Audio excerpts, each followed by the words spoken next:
Okay, the next drill that we're going to bring to you in balance is having you watch your pitcher and see where their shoulders are. A lot of time you'll see shoulders dipping one way or the other, glove arms going out. And what this drill does is takes out that ability for a pitcher to be able to do. 90% of the time, balance is going to be lost in the stride or the step or the beginning part of the motion. So what we're doing is we're taking that completely away for the pitcher so that they don't even have the ability to do that. And what we're going to do is we put them on the mound and we show them their power line once again, and ultimately what we're doing is getting to phase one.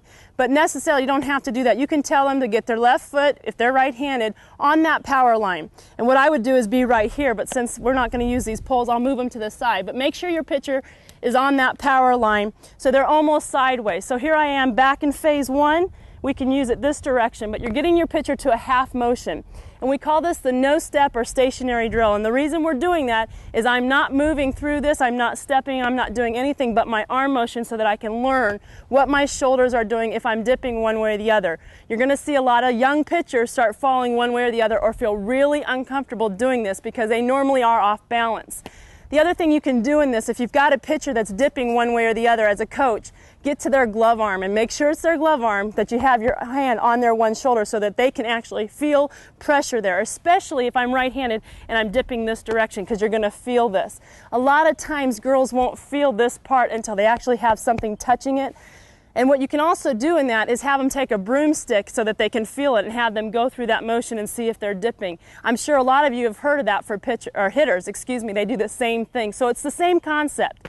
What we're doing is, once again, we're back at phase one. This is the no step or barrier drill. We're up here, we're nice and loose and relaxed. Your catcher is going to be anywhere from 20 to 30 feet away. Speed is not the essential thing on this. What we're doing is learning our body. And all they're going to do is let their arm drop right through and come back through, and you're actually going to throw the ball. So here we are at phase one. Boom, right through. Watch my shoulders, they're on balance. I'm not dipping either one way or the other. Also, pay real close attention to the glove arm. If your girl is getting thrown off balance or opening up this direction, a lot of times the glove arm's coming this way. Okay, so it's pulling out. Girls are really going to be able to feel this because for the first time it's real simple. We're taking out all the complicated and just telling them, boom, drop. You'll hear me when I'm talking to my pitchers, a lot of times you want to feel like scissors. If I had put a piece of paper right through my legs, they're cutting right back down through the middle. And if that's not on balance one way or the other, you're going to feel that. So we're right back into phase one. Boom, right through, and have that pitcher or catcher about 20 to 30 feet away and go through that phase one. So it's just halfway here.